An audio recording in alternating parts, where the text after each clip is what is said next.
Hello students, आज का जो हमारा टॉपिक हैगा नेक्स्ट कोऑपरेटिव सोसाइटीज, सहकारी समितियां। नाम सुना होगा आपने कोऑपरेटिव सोसाइटीज का, ठीक है ना। बहुत सारी जगह लिखा भी होता है, बैंक वगैरह में भी ये चीज़ें लिखी होती है कोऑपरेटिव सोसाइटी। तो अब हम सबसे पहले मीनिंग एंड डेफिनेशन पढ़ते हैं। The cooperation is a joint of collective behaviour that is directed towards some goal and in which there is common interest. सहकारी समिति का अर्थ मिलजुल कर कार्य करना है, ठीक है ना। जो सहकारी समितियां होती है, कोऑपरेटिव सोसाइटीज होती है, इनका मोटिव क्या होता है? मिलजुल कर कार्य करना।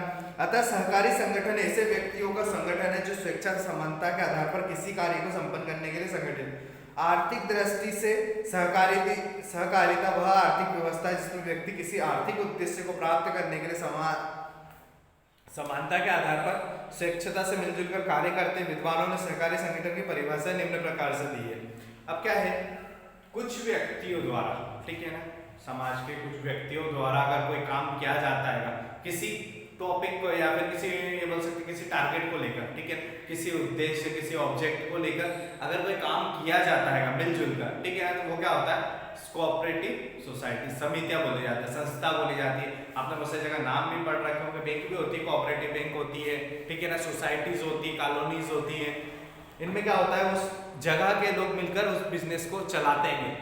अब यहाँ पर हम बिजनेस में पढ़ रहे हैं तो सारी चीजें किससे रिलेटेड हो गई? धन से रिलेटेड हो गए, मनी से रिलेटेड हो गई, इकोनॉमिक से रिलेटेड। अगर नॉर्मली बात करते हैं, अगर कहीं और किसी भी ने बिना प्रॉफिट के या बिना लॉस की बात होती है तो फिर बिजनेस में नहीं आता है, ठीक है। अभी यहाँ पर बिजनेस की बात कर रहे हैं तो कोई सा भी काम जो आर्थिक दृष्टि से, इकोनॉमिक या फाइनेंशियल पोजीशन के हिसाब से देखा जाए तो वो सब किस में आते हैं? कोऑपरेटिव सोसाइटी में। अगर किसी उद्देश्य को, धन के लिए, मनी के लिए अगर कोई उद्देश्य रखा जाता है और उसके हम पूरा करते हैं तो कोऑपरेटिव सोसाइटीज होती है। अब थर्ड वाली डेफिनेशन देखना। सहकारी योजना समिति 1946 के अनुसार सहकारिता एक प्रकार का संगठन है जिसके अंतर्गत व्यक्ति स्वेच्छा से और समान आधार पर अपने आर्थिक हितों की प्राप्ति के लिए संगठित होते हैं। जो व्यक्ति संगठित होते हैं वे समान हित रखते हैं, ठीक है। ये बोल सकते हैं कोई ट्रस्ट होता है, ट्रस्ट के बारे में भी सुना होगा आपने। जो ट्रस्टी होते हैं सबको बराबर का अधिकार होता है। यहाँ पर कोऑपरेटिव सोसाइटीज में क्या रहता है? किसी का कोई ये नहीं रहता है कि आप अलग हो, आप छोटे हो, बड़े हो, नहीं, सबका समान अधिकारी होता है। जितने भी लोग उस समिति में होते हैं, ठीक है ना, सभी बराबरी का पैसा भी उसमें लगाते हैं, इन्वेस्ट करते हैं, बाद में सब बराबरी सबको दिया भी जाता है, ठीक है ना। समाज के सारे काम उसी से निकाले जाते हैं, अच्छे बुरे सभी काम उसमें किए जाते हैं। लाइक बोल सकते हैं कि प्रॉफिट वाले भी हो या फिर नॉन प्रॉफिट भी हो, किसी की हेल्प करना, वो सब भी इसमें आते हैं, ठीक है ना। और प्रॉफिट के लिए भी होता है। अब नेक्स्ट आता है characteristics of a cooperative societies या फिर कोऑपरेटिव ऑर्गेनाइजेशन। लिखा है वॉलेंटरी एसोसिएशन, स्वैच्छिक संगठन। सहकारी संगठन स्वेच्छता से निर्मित होने वाला संगठन। इसमें किसी भी प्रकार का कोई दबाव नहीं रहता। प्रत्येक को सदस्य और बनाने और सदस्यता त्याग करने की स्वतंत्रता रहती है, ठीक है ना। ये पूरी तरह से स्वतंत्र, आजाद, इंडिपेंडेंट ट्रस्ट रहता है, ठीक है ना। यहाँ पर कभी भी कोई भी व्यक्ति आकर इस सोसाइटी का मेंबर बन सकता है या फिर अपनी मेंबरशिप खत्म कर सकता है। यहाँ किसी पर कोई दबाव नहीं होता है। मानवता तत्व। इसमें अन्य संगठनों के समान पूंजी को महत्व नहीं दिया जाता है। अभी तो मानवता का अधिक उद्देश्य दिया जाता है। शोषण से मुक्ति एवं मानव के विकास के लिए अवसर प्रदान करना ही इसका मुख्य उद्देश्य। यहाँ पर बोला जाता है, यहाँ पर पूंजी से, कैपिटल से इतना महत्व नहीं दिया जाता है। यहाँ पर क्या कह रहा है? सेवा का भाव रखा जाता है, ठीक है ना। शोषण मुक्ति जैसे ट्रस्ट वगैरह रहते हैं, ठीक है। पैसा सब में आता है, ऐसा नहीं है कि बिना पैसे के कोई काम हो जाता है या कुछ हो जाता है, नहीं होता है। बट ये सारी चीजें क्या होती है, जैसे आप लोग जब नेक्स्ट ईयर पढ़ोगे, ठीक है ना, तो आपको इसी भी यहाँ पे एक चैप्टर मिलेगा अकाउंट में, ठीक है ना। तो उसमें क्या रहेगा कि जो भी कोऑपरेटिव सोसाइटी रहते हैं इनके लिए अकाउंट, जैसे लाइक स्कूल वगैरह हो गया, ठीक है ना, ट्रस्ट के कॉलेज हो गए, स्कूल हो गए, गवर्नमेंट कॉलेज हो गए। गवर्नमेंट और प्राइवेट इसमें नहीं आते हैं, बट एक एग्जांपल ट्रस्ट वगैरह आपने सुना ही होगा, ठीक है। तो इनका मोटिव क्या है? पैसा सब में आ रहा है, लेन देन सबका हो रहा है, लेकिन इनका मोटिव क्या है कि हम अच्छी से अच्छी शिक्षा प्रोवाइड करें कम से कम रेट में, ठीक है ना। हम कम से कम फीस में ज़्यादा से ज़्यादा बच्चों को पढ़ा सकें, ठीक है। उनको ये बोल सकते हैं बहुत सारी चीज़ें जो उनके बस में नहीं हो, जैसे लाइक किसी के पास में ये नहीं रहता है कि यार हम बच्चों की फीस भर सकते हैं, या फिर ये रहता है कि बुक्स वगैरह नहीं ले सकते, तो वो हम प्रोवाइड करें। बहुत सारे ट्रस्ट में हॉस्पिटल होते हैं, कोऑपरेटिव सोसाइटीज में हॉस्पिटल चलते हैं, जिनके पास में पैसा नहीं होता इलाज कराने का वो उसमें जाते हैं, ठीक है ना, इलाज करवाने। तो ये सारी चीजें इसमें आती है। नेक्स्ट आता है आत्म सहायता। सहकारी संगठन में व्यक्ति वो स्वयं के हितों के साथ साथ अन्य सदस्यों के हितों का पूरा ध्यान रखता है। इसके लिए वो पारस्परिक सहायता द्वारा आत्म सहायता के सिद्धांत का अनुसरण करता है। यहाँ पर जो भी मेंबर रहते हैं वो अपना ध्यान रखने के साथ साथ दूसरे मेंबरों का भी ध्यान रखा जाता है। यहाँ पर सभी को वोटिंग देने का राइट है, इक्वल राइट होता है। अगर किसी का जैसे ट्रस्ट है, ठीक है ना, कोऑपरेटिव सोसाइटी है, तो यहाँ पर एक व्यक्ति को हेड बनाया जाता है, ठीक है ना, जैसे चेक वगैरह पे जिसके साइन हो सके, इसलिए एक व्यक्ति को क्या बनाया जाता है, यहाँ पे हेड बनाया जाता है। तो उसके लिए क्या होता है, किसको हेड बनाया जाए, उसके लिए क्या करा जाती है, वोटिंग ली। जितने भी मेंबर हैं वो सब मिलकर क्या करते हैं, वोटिंग करते हैं, ठीक है ना, जो जिसमें चुना जाता है उसको हेड बना दिया जाता है।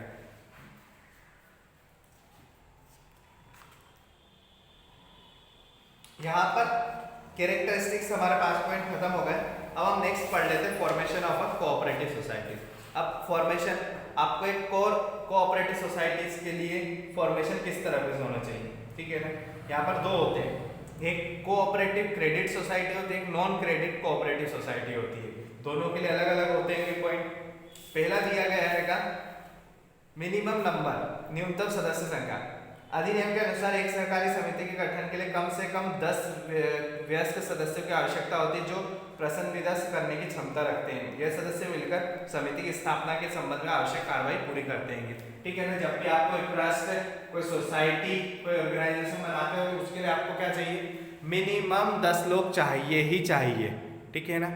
बिना 10 लोगों के आपका कोऑपरेटिव सोसाइटी नहीं बन सकती है, ठीक है। नेक्स्ट हमें पॉइंट दिया है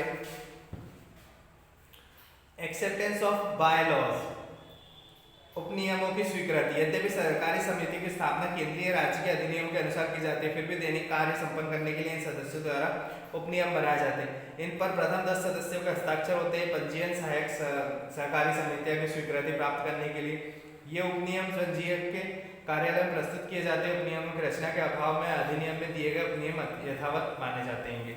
अब उपनियम नॉर्मली बोला गया है कि आपको जब भी कोई ये बोल सकते हैं सोसाइटी आप बनाते हो, ठीक है ना, तो उसमें मिनिमम 10 मेंबर चाहिए जो सारी पूरी कार्रवाई पूरी कर सकते हैं, ठीक है। जितने भी रूल रेगुलेशन फॉर्म वगैरह बनने होंगे वो सब ये लोग पूरी कर देंगे, ठीक है ना।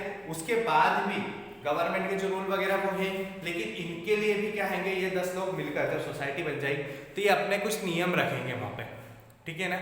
क्या करेंगे, कुछ नियम हमें रखेंगे। क्यों रखेंगे वो लोग, ये इसलिए रखे जाएंगे कि यार कम से कम आप उतनी चीज लेकर आओ। जैसे अगर कोई आप 10 लोग बना लिए, ठीक है, आपने सोसाइटी बना, अब ऐसा तो है नहीं कि आप ही 10 लोग ट्रस्ट चलाओगे, और भी मेंबर आपके पास में आएंगे। सोसाइटी का मतलब ही क्या है कि उसमें मेंबर जुड़ते जाए, तो उन मेंबरों के लिए मिनिमम कितने फीस होगी, ठीक है ना, कि मेंबरशिप फीस क्या होगी, या फिर बोल सकते हैं कि उनको कौन सी चीज लानी पड़ेगी, कौन से फॉर्म लगे, कौन से, ये सारी चीजें इसमें आ जाती है। नेक्स्ट दिया है deposit minimum capital in bank, न्यूनतम पूंजी बैंक में जमा करना। समिति की स्थापना करने वाले इच्छुक सदस्यों को निर्माणाधीन समिति के अंश खरीदने होते हैं। इन अंशों की बिक्री से जो पूंजी प्राप्त होती है उसे समिति के प्रस्तावित नाम से सहकारी बैंक में जमा कर दिया जाता है। किस बैंक में कर दिए जाते हैं, सहकारी बैंक। पंजीयन है तो एप्लीकेशन फॉर रजिस्ट्रेशन, पंजीयन है तो आवेदन। एक प्रस्तावित समिति को सहकारी समिति अधिनियम के अंतर्गत पंजीयन कराना आवश्यक होता है, पंजीयन है तो अपंजीयक सहकारी समितियों के कार्यकाल में आवेदन दे सकता है, कार्यालय में दे सकता है। तो आपको जब भी रजिस्ट्रेशन करवाना होगा तो आप रजिस्टर ऑफिस में जाकर आप अपना रजिस्टर करवा सकते हैं, जो भी डॉक्यूमेंट उसमें लगते हैं वो सब आप दे सकते हैं। समिति का पंजीयक कार्यालय उपनियमों एवं अन्य से जानकारों से संतुष्ट होने पर समिति के उपनियमों के प्रमाणित प्रति के साथ पंजीयन का प्रमाण पत्र देता है।